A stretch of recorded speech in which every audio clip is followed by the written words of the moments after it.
Joining us is Tom Pelissero, my colleague from NFL Network, NFL Media Group as well, in front of a wooden door. Where are you, Tom? What's up, Rich? Well, that's my boys in studio there. Hey, Tommy. I am currently... Are you still in the lake house, the guys trip? We somehow survived. I am now in a 120-year-old Finnish farmhouse that my dad owns in the Upper Peninsula of Michigan. So I drove by the big statue of Mooch yesterday at the border from Wisconsin, rolled right in here. If anybody is planning a trip to Ironwood, going to ski Indian Head or one of the other the big slopes out here next year, just look up the place. You'll wash the sheets by then. It'll be great. Tom, the Upper Peninsula of Michigan is beautiful. Yeah, by your hand. It is beautiful. It is absolutely beautiful. Up top.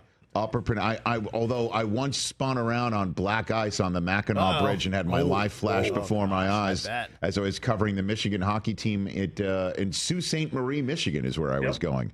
Lake Superior State in Sault Ste. Marie. So you're not too far from there, I'd imagine. Tom? I'm not too far from there. There's a lot of good hockey up here. Northern Michigan, there's good programs up here. Obviously, a lot of good skiing, a lot of good outdoors, trails. I feel like I'm doing a Discover Michigan infomercial right now. We can do the whole 20 minutes on this, really, if you want to. I mean, where was Michigan on Mike Tannenbaum's top 5 visits to Thursday? Not in the top 5.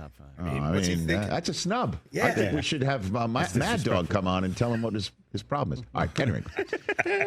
Good for you, man. I'm glad you're getting some time down. So then what?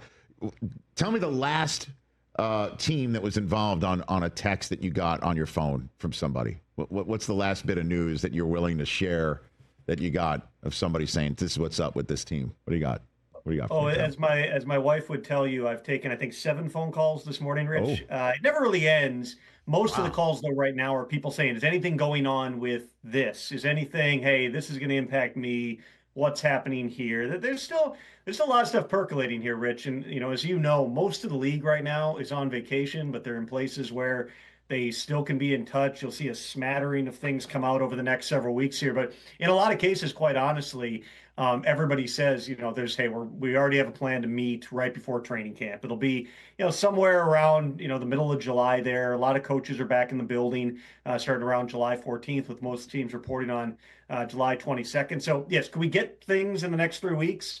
Sure.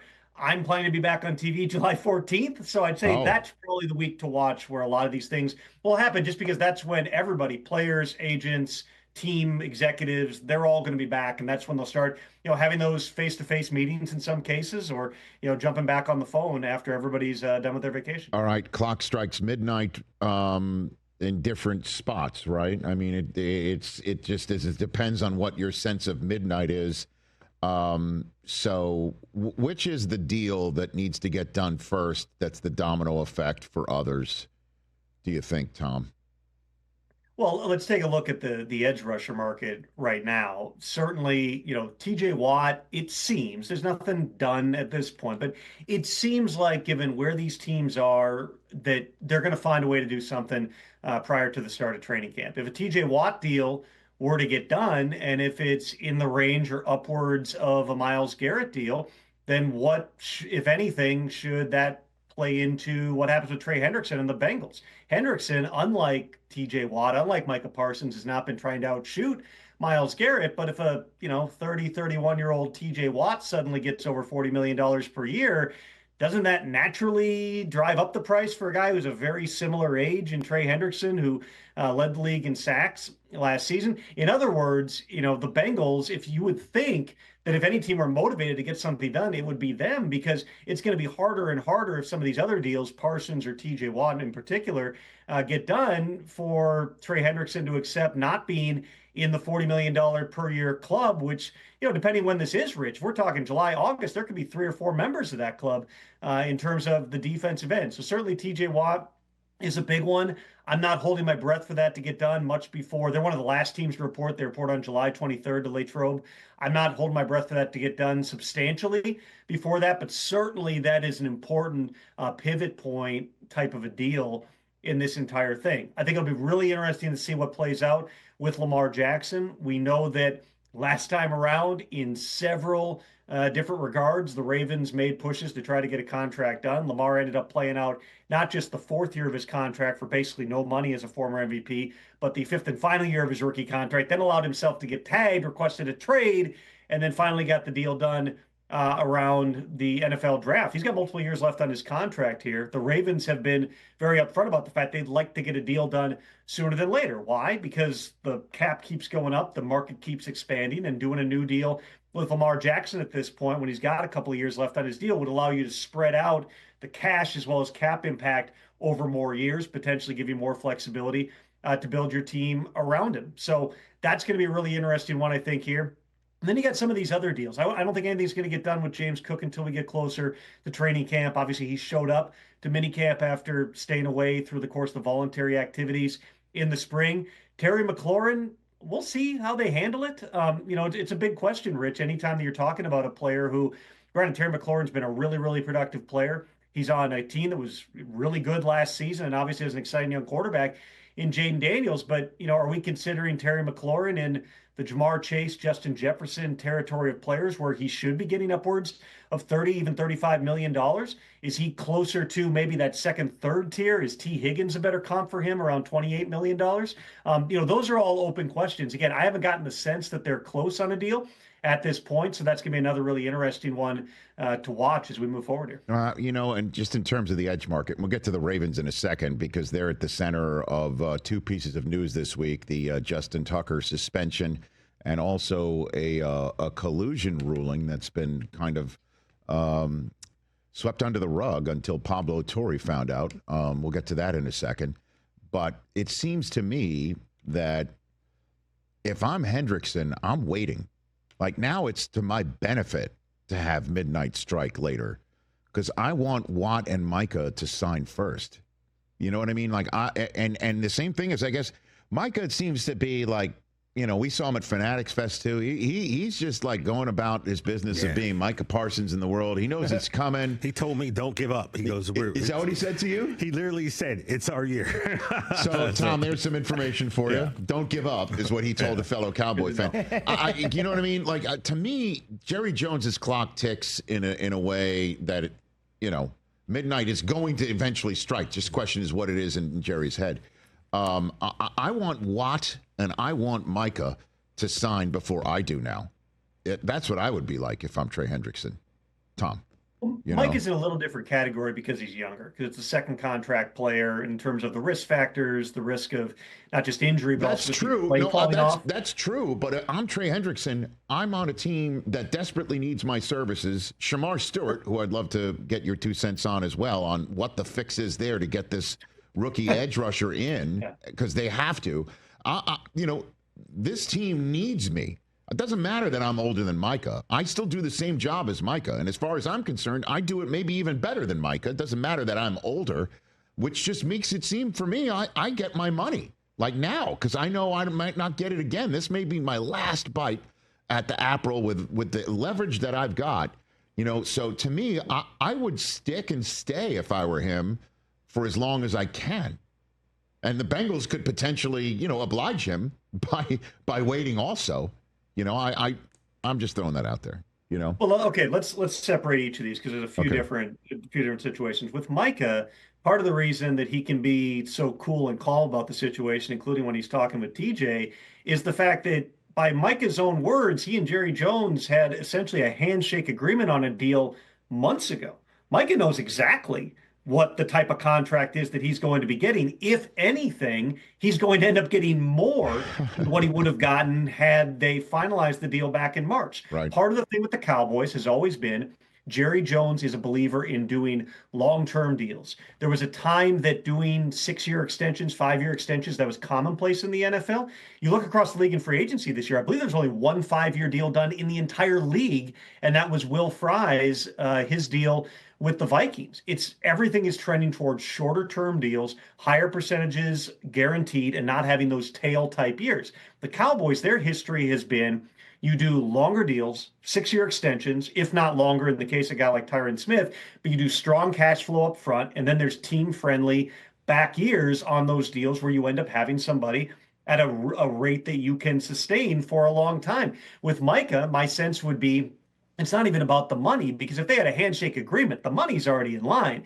Now this is about, does Micah, who I believe is 25 or 26 right now, does he want to be under contract all the way out until his mid 30s, or does he want to get another bite at the apple around 29 or 30, which is where you see, TJ Watt and Trey Hendrickson coming back here. So that one should be able to get done, but it may require the Cowboys to do something that they've shown in some other recent years and deals that they've been willing to do. They did it with Dak. They did it with CD Lamb. Say, hey, all right, we know what we've wanted to do historically, but if we're going to get this done, we're going to have to shave a year or even two off that type of an offer and get this thing done.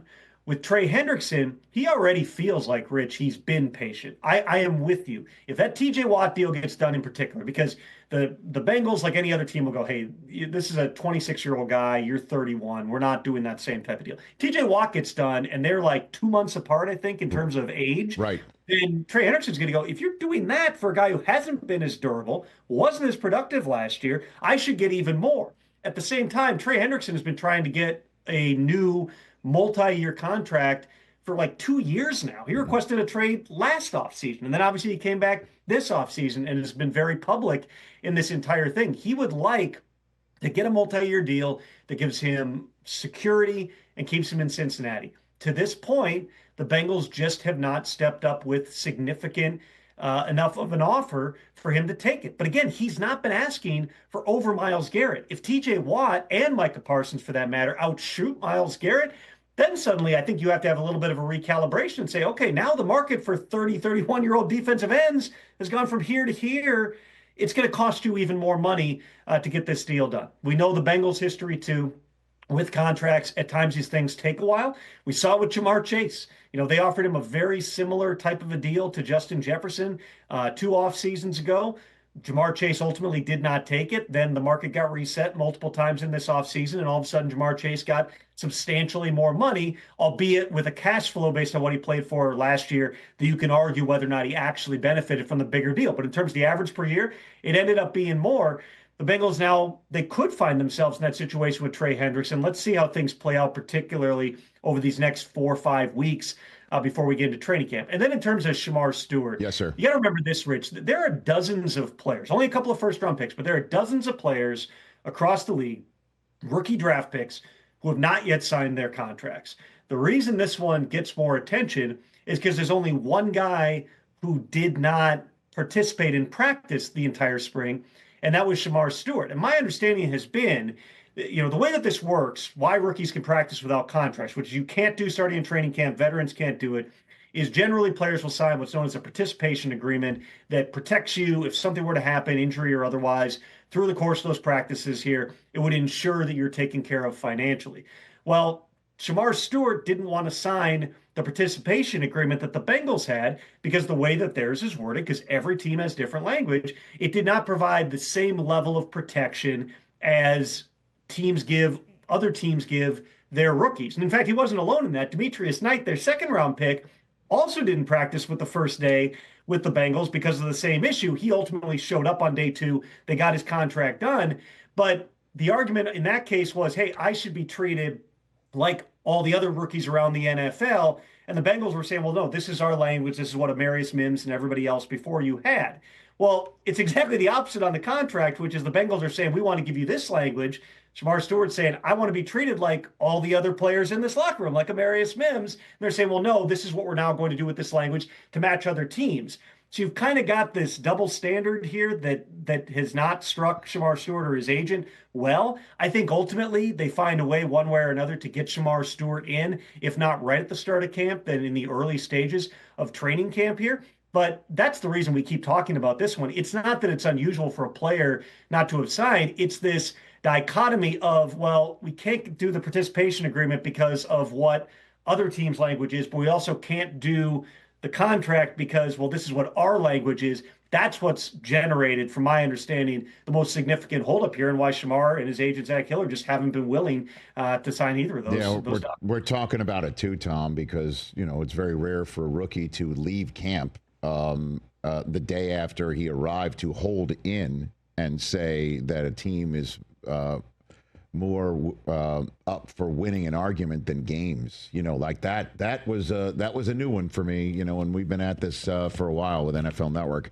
What's the backstory to Justin Tucker's suspension? We all know what was up with Justin Tucker, but where did the 10-gamer land, and what's your knowledge of this situation, Tom? So my understanding is the NFL had done their usual process here with Justin Tucker, these allegations of sexual misconduct raised by a number of masseuses in the Baltimore area from the early stages of his career. This is 9 years ago or so. The NFL and Lisa Friel and her team had investigated this. They had interviewed at least some of the women. They had interviewed Justin Tucker himself.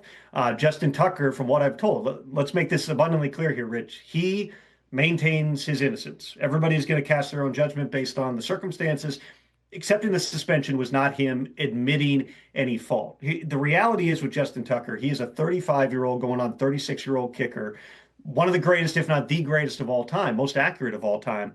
But he's coming off the worst season of his career. Even setting aside these allegations, he would have had something to prove in 2025. And there would have been a possibility that the Ravens would have been doing what they did and drafting a kicker and casting an eye to the future, just because that's the nature of the NFL. If Justin Tucker had allowed this to go the rest of the way in the process and had a judgment, you remember back in the Deshaun Watson case, it was Sue Robinson, the former federal judge, had the initial ruling, and then the NFL appealed that, and it ended up being a settlement that was 11 games at that time later on in the year, but that took a while. Justin Tucker, it was going to be very difficult for another team to sign Justin Tucker not knowing, is he facing a multi-year suspension? Is he indefinitely banished? Like, what's the situation? For Justin Tucker to have a chance to play again in the NFL, Rich, his best option was going to be accepting a suspension that was slightly under Deshaun Watson. It's 10 weeks, not 10 games, because we don't know what team or when the bye would be for Justin Tucker. So he'll be out the first 10 weeks of the 2025 season. Then he would have the opportunity around Thanksgiving to come back and kick again. In addition to that, you also avoid what we had in the Watson case, which was hundreds of pages of documents and testimony and evidence becoming public that I still think, setting aside the fact that Deshaun Watson has not played much, and when he has not played very well for the Browns, but those are things that will forever stick with him. With Justin Tucker, you have certainly disturbing allegations that have been raised by the masseuses in this case, but you don't have a lengthy document outlining the decision and all these additional things. This allows him to say, I'm accepting the suspension. I'm going to have my shot at redemption, which for him is going to be coming back, answering questions probably from reporters when he returns.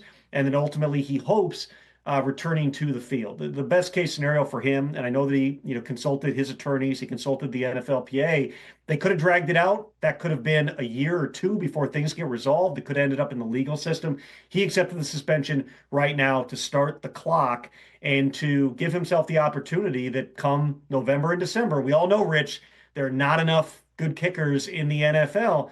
We'll see how it plays out, but I would not be surprised at all if somebody, if they're in a bind, is sitting there and going, all right, wow, let's bring in the most accurate field goal kicker of all time, take the criticism as it is, and get somebody that we believe can stabilize that position for a play. I mean, there may not be a court document, but there is tons of reporting on this, certainly in the local Baltimore area, on what Justin Tucker was accused of doing, and the sordidness and disgusting nature of the accusations would certainly call into question anybody that might move in his direction without some sort of accounting for the veracity of all this, to be straight up, Tom.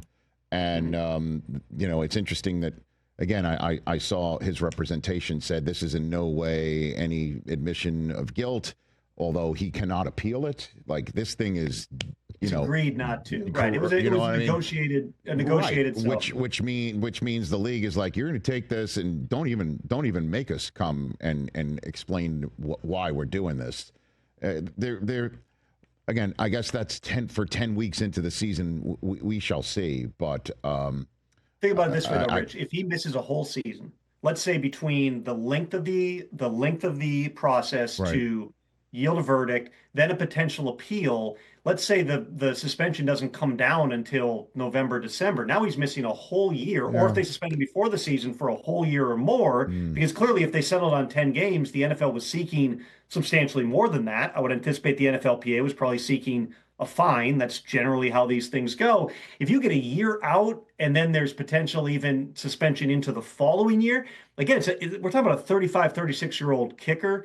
Rich, he had to make a decision here. Again, people are going to draw their conclusions based on the reporting. That reporting also was out in January. If you got a fresh document after a suspension decision in September, October, November that brings all of this back to the consciousness, that probably has even more detail and disturbing allegations, it's a decision he had to make.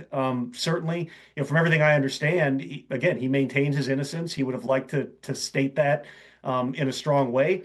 But the further you get into this, the reality is, Rich, the standard in the collective bargaining agreement, the personal conduct policy, allows some latitude here. This is not a court of law. This is not beyond a reasonable doubt. This is, we believe that a violation occurred here. There was far more risk for him in allowing this process to go to a decision and then potentially weighing legal action than there was in doing what he did yesterday, which is accepting the 10-week suspension and hoping that somebody gives him an opportunity both on and off the field for redemption that others, including, the likes of his former teammate Ray Rice, never got because he never got back into the NFL.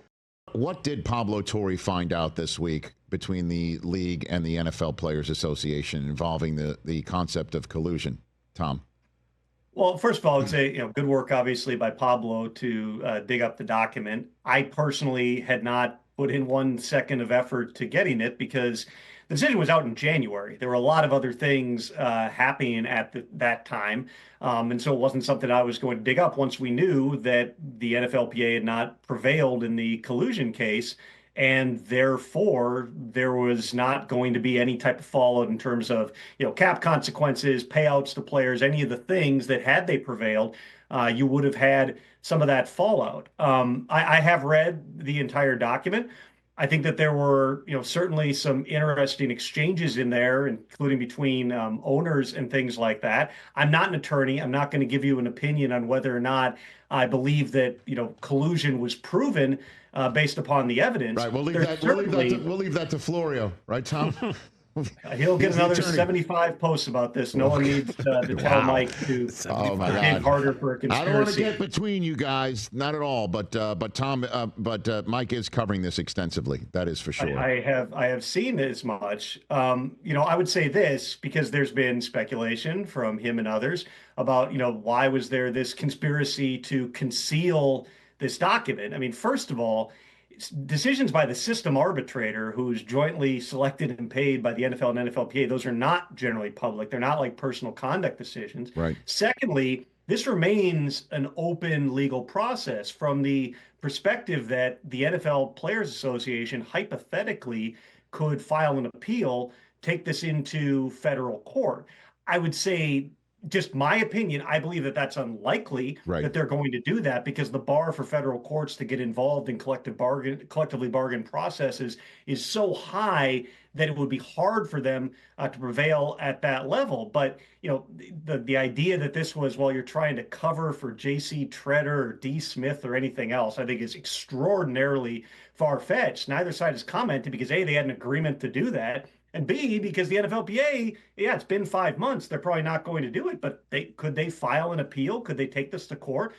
There certainly are options out there if they chose to pursue them. I would say in terms of the document, the most significant thing, if you want to believe that there was collusive activity, was the emails back and forth between Roger Goodell and Jeff Pash, talking about inserting into a presentation at the league meeting in question in 2022, language with regard to a rise in guaranteed money, a rise in dead money around the league, in addition to the Deshaun Watson fully guaranteed contract, that in turn was setting a precedent that had not previously been there, but also creating a spending cycle in which if teams continue to spend cash over cap by using large signing bonuses, then over the course of time, players could end up getting more than their 48% and change that they're due under the CBA.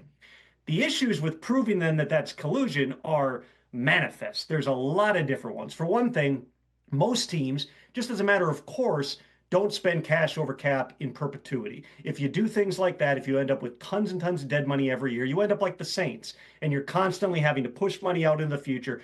Every dollar you spend hits the cap eventually. It's just not a sustainable model that most teams want to follow.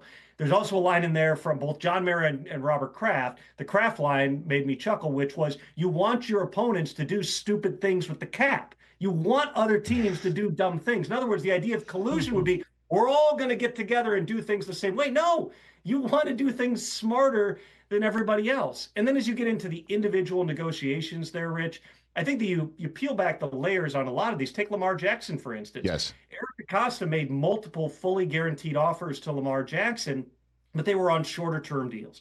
For everybody who says players deserve fully guaranteed contracts in the NFL, and certainly we all watch the sacrifice on the field and the injuries and say they deserve all the money they have coming to them. But if you were in an environment where fully guaranteed contracts were the norm, they would skew towards shorter term contracts, which is what we've seen already in recent years, which is rather than doing the 6-year contracts that Jerry Jones likes, you're doing 3- and 4-year contracts where almost all of it is fully guaranteed. Again, I'm not going to pass judgment, Rich, on whether or not collusion was proven by the testimony. I'm not an attorney. I'm not a judge. I would just say, in my reading, and over 20 years covering the NFL and understanding the collective bargaining agreement and speaking to many people on all sides, this going back years from the first time that there was a whiff that there would be some type of a collusion proceeding. A lot of what's in here is business as usual. Every front office executive, every owner, every GM wants a player with another team to get as little money as possible.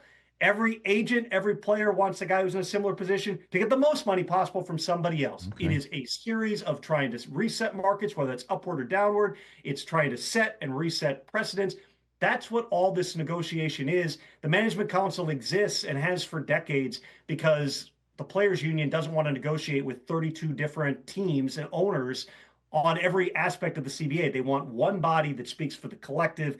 That's why the management council is heavily involved in CBA negotiations. The process by which this was decided is in the CBA, and the judge ultimately decided there was not significant evidence here to award damages to the hundreds of players that they alleged. Well, that's why I wanted to give you the extra segment here, Tom. I knew it wasn't just going to be a 1-minute banger. Thanks for the time, and I do look forward to seeing you in post number 76 from Mike Florio on the subject matter. Thanks for the time. He doesn't need any extra excuses. No. I'm sure he won't call me before ripping me. Tom Pelisero just firing away from his Finnish farmhouse in the Upper Peninsula of Michigan. Thanks for the time, brother.